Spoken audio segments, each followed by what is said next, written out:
அனைவருக்கும் வணக்கம். நான் ஓம் பிரகாஷ் பேசுகிறேன். இந்த வீடியோவில் நம்ம என்ன பார்க்க போகிறோம் அப்படின்னா, ஒரு ஜாதகத்தில் சுக்கிரனும் செவ்வாயும் இணைந்தால் அது எப்படிப்பட்ட ஒரு தன்மையை கொடுக்கும் அப்படின்றத பற்றி நம்ம தெளிவாக பார்க்க போகிறோம். அதாவது முதல்ல சுக்கிரன்னா யார், செவ்வாய்னா யார் ஃபஸ்ட் நீங்கள் தெரிஞ்சுக்கணும். சுக்கிரன் அப்படின்றவர் யார் அப்படின்னு பார்க்கும்போது அவர் அசுரகுரு அப்படின்னு சொல்லுவோம். இந்த சுக்கிரனுடைய காரகத்துவங்கள் என்ன அப்படின்னு பார்க்கும்போது, உங்களுடைய வாழ்க்கை துணையை குறிக்கின்ற ஒரு கிரகம் சுக்கிரன் தான். உங்களுக்கு எப்படிப்பட்ட ஒரு மனைவி அமைவாங்க அப்படின்றத சொல்லக்கூடிய கிரகம் சுக்கிரன் தான். அது மட்டும் இல்லாமல் ஒரு சொகுசான வாழ்க்கையை நீங்கள் அனுபவிக்க போகிறீங்கன்னா அதுக்கு சுக்கிரன் தான் காரகனாக வரார். அதே மாதிரி காமம், தாம்பதிய வாழ்க்கை குறிக்கின்ற கிரகமும் இந்த சுக்கிரன் தான். ஸோ இது எல்லாமே சுக்கிரனுடைய ஆதிக்கத்தின் கீழே வரும்.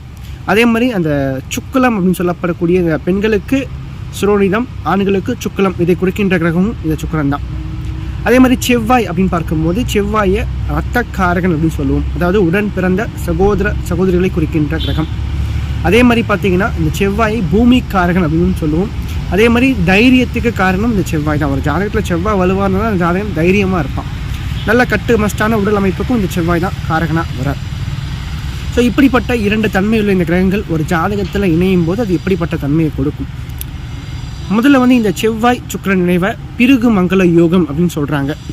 பிருகு மங்கள யோகம் அப்படின்னா என்னென்னா, இந்த அஷ்டலட்சுமி யோகம் அப்படின்னு சொல்லப்படக்கூடிய பொன், பொருள், வீடு, மனை, வாகன வசதி, பெயர், புகழ், அந்தஸ்து தருகின்ற ஒரு கிரகமாக, ஒரு யோகமாக இந்த யோகங்கள் சொல்லப்படுது.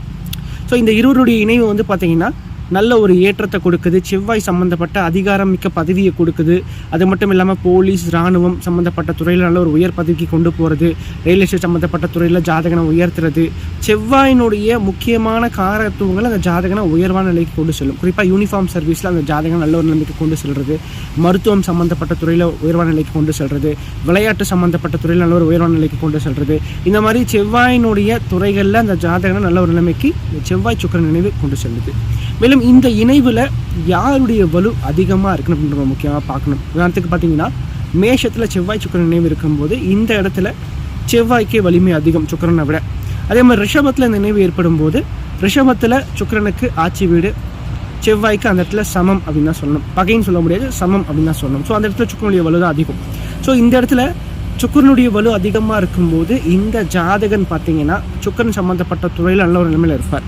சரி, அந்த டெக்ஸ்டைல் சம்மந்தப்பட்ட துறையில், கலைத்துறையில் இருக்கிறது, பெண்கள் மூலமாக நல்ல ஒரு லாபம் அடைகிறது, பெண்கள் சார்ந்த துறையில் நல்ல ஒரு லாபம் அடைகிறது, பெண்கள் மூலம் ஒரு ஏற்றம் அடைகிறது. ஸோ இந்த மாதிரியான விஷயங்களெல்லாம் இந்த சுக்கிரன் செவ்வாய் இணைவு கொடுக்குது அப்படின்னு சொல்லலாம். செவ்வாயினுடைய வலு அதிகமாக இருக்கும்போது இது சொன்னால் செவ்வாய் சம்மந்தப்பட்ட துறையில் ஜாதகனை உயர்வான நிலைக்கு கொண்டு செல்லுது அப்படின்னு சொல்லலாம். மேலும் இந்த இணைவை பொறுத்த வரைக்கும் நீங்கள் பார்த்தீங்கன்னா சிலருக்கு, அதாவது ஒரு சில ஜாதகங்களில் முறை தவறிய ஒரு காமம், முறை தவறிய ஒரு தாம்பதிய வாழ்க்கையும் இந்த இணைவை ஏற்படுத்தி கொடுக்குது அப்படின்னு சொல்லலாம். அதாவது மட்டும் இல்லாமல் திருமணத்திற்கு பிறகு சில பிரச்சனைகளையும் இந்த இணைவை ஏற்படுத்தி கொடுக்குது அப்படின்னு சொல்லலாம். அதனால தான் திருமண பொருத்தம் பார்க்கும்போது பார்த்தீங்கன்னா ஒரு ஜாதகத்தில் செவ்வாய் சுக்கிரன் நினைவு இருக்கான்னு சொல்லிட்டு கொஞ்சம் டீப்பாக நிறைய ஜோதிடர்கள் பார்ப்பாங்க. அதற்கு இதுவும் ஒரு காரணம் தான். ஒன்றுக்கு மேற்பட்ட வாழ்க்கையை உருவாக்கி கொடுக்குறது இந்த செவ்வாய் சுக்கிரன் யோகம் இணைவு தான். ஸோ இது எல்லாருக்குமே நடக்குமான கண்டிப்பாக கிடையாது. இந்த இடத்துல சுக்கிரனுடைய வலு அதிகமாக இருக்கும்போது இந்த அமைப்பை ஏற்படுத்தி கொடுக்குறது. முறை தவறிய வாழ்க்கை, முறை தவறிய திருமண வாழ்க்கை, காமத்தை கொடுக்கறது, அதீத காம எண்ணங்களை கொடுக்கறது, இந்த மாதிரியான விஷயங்களை கொடுக்கும். அதே செவ்வாயினுடைய வலு அதிகமாக இருக்கும்போது பார்த்தீங்கன்னா இப்படிப்பட்ட தன்மைகளை கொடுக்குது. சுக்கிரனுடைய வலு அதிகமாக இருக்கும்போது இந்த அமைப்பில் நல்ல விஷயங்கள் தான் அதிகமாக இருக்கும். ஏன்னா சுக்கிரன் அங்கே வலுவாயிட்டார், சரிங்களா. செவ்வாய்க்கு அந்த வலு கம்மி.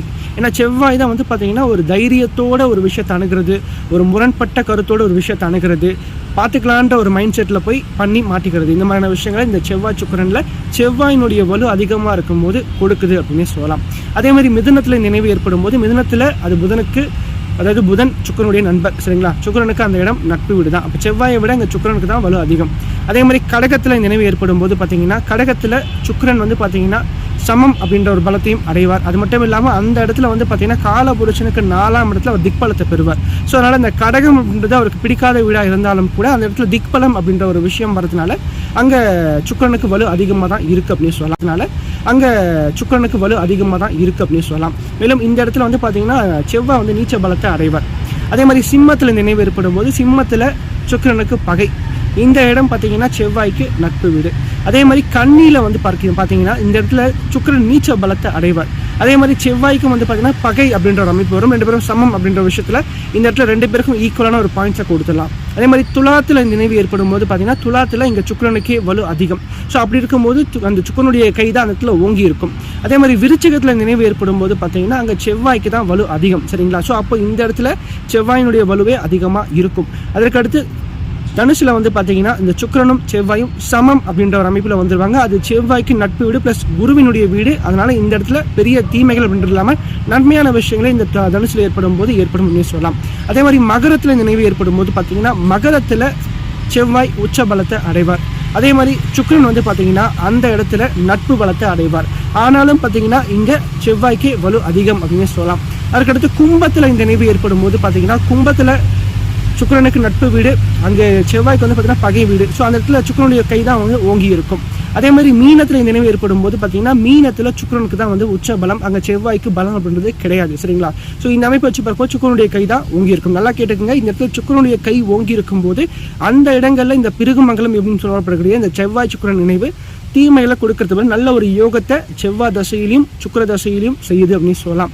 மாறாக செவ்வாயினுடைய பலம் அதிகமாக இருக்கும்போது அந்த இடத்துல பொருளாதாரம் சம்பந்தப்பட்ட வழியில், வேலை சம்பந்தப்பட்ட வழியில் நல்ல ஒரு ஏற்றத்தை கொடுத்தாலும் அந்த ஜாதகனுக்கு திருமண வாழ்க்கையில் பிரச்சனையை கொடுக்குது அப்படின்னு சொல்லலாம். மேலும் இந்த அமைப்பை குரு எங்கேயாச்சும் இருந்து பார்த்தா நிச்சயமாக இந்த பலன்கள் தலைகீழாக மாறும். நிறைய நல்ல பலன்கள் அதிகமாக நடக்கும். செவ்வாயால் எந்த ஒரு பிரச்சனையும் ஏற்படாமல் நல்ல ஒரு திருமண வாழ்க்கையை அமைச்சு கொடுக்கும். அதே மாதிரி இந்த அமைப்பு உங்கள் லக்னத்துக்கு 7ஆம் இடத்துலையோ அல்லது 2ஆம் இடத்துலையோ ஏற்படும் போது இந்த இடத்துல யாராச்சும் ஒருத்தர் வக்ரம் பெற்றாலும் கூட அது வந்து பெரிய பாதிப்புகளை கொடுக்கறது இல்லை திருமண வாழ்க்கையில் அப்படின்னு சொல்லலாம். மேலும் இந்த செவ்வாய் சுக்கிரன் சேர்க்கை இருந்தும் உங்களோட வாழ்க்கையில் எந்த ஒரு நல்ல பலனும் நடக்கலை, எந்த ஒரு ஏற்றமும் இல்லை அப்படின்னா கண்டிப்பாக இந்த செவ்வாயினுடைய தசையோட சுக்கிரனுடைய தசை உங்களோட வாழ்க்கையில் வந்தால் மட்டும்தான் இந்த பலன்கள் உங்களோட வாழ்க்கையில் நடக்கும். சரிங்களா? ஏன்னா தசை கண்டிப்பாக வரணும். நல்ல பலனும் சரி தீய பலனும் சரி அந்த தசை வந்தால் மட்டும்தான் நடக்கும். அந்த வகையில் பார்க்கும்போது சுக்கிரன் வலுப்பெற்று தசை வரும்போது கண்டிப்பாக அந்த சுக்கிர தசை 20 வருஷம் பார்த்தீங்கன்னா ஒரு ஏற்றமான ஒரு பலன்களை கண்டிப்பாக கொடுக்கும் அப்படின்னு சொல்லலாம்.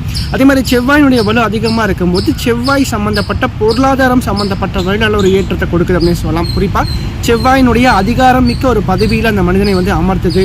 அது மட்டும் இல்லாமல் பூமியால் லாபம், மருத்துவம் சம்மந்தப்பட்ட துறையில் ஒரு ஏற்றத்தை கொடுக்கிறது, டெக்னிக்கல் சம்மந்தப்பட்ட சிவில் சம்மந்தப்பட்ட துறையில் ஒரு ஏற்றத்தை கொடுக்கிறது, விளையாட்டு சம்மந்தப்பட்ட துறையில் ஏற்றத்தை கொடுக்குறது. இந்த மாதிரி விஷயங்களை கொடுத்தாலும் கூட இந்த திருமண வாழ்க்கையில் கொஞ்சம் பிரச்சனையே இந்த செவ்வாய் சுக்கிரன் எச்சரிக்கை வந்து செவ்வாயினுடைய வலு அதிகமாக இருக்கும்போது கொடுக்குது அப்படின்னே சொல்லலாம்.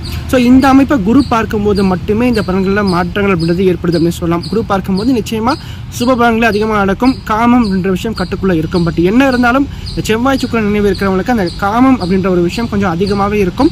ஒன்றுக்கும் மேற்பட்ட திருமண வாழ்க்கை அல்லது ஒன்றுக்கும் மேற்பட்ட உறவுகளை கொடுக்குது அப்படின்னே சொல்லலாம். இந்த இணைவில் குருவினுடைய தொடர்பு வரும்போது மட்டும்தான் அதில் வந்து சுப விஷயங்கள் கொஞ்சம் அதிகமாக இருக்குது, கெட்ட விஷயங்கள் குறையுது அப்படின்னு சொல்லலாம். இந்த வீடியோ உங்களுக்கு பிடிச்சிருந்தா லைக் பண்ணுங்கள், ஷேர் பண்ணுங்கள். அது மட்டும் இல்லாமல் ராஜமாதங்கி யூடியூப் சேனலுக்கு சப்ஸ்கிரைப் பண்ணுங்கள். நன்றி, வணக்கம்.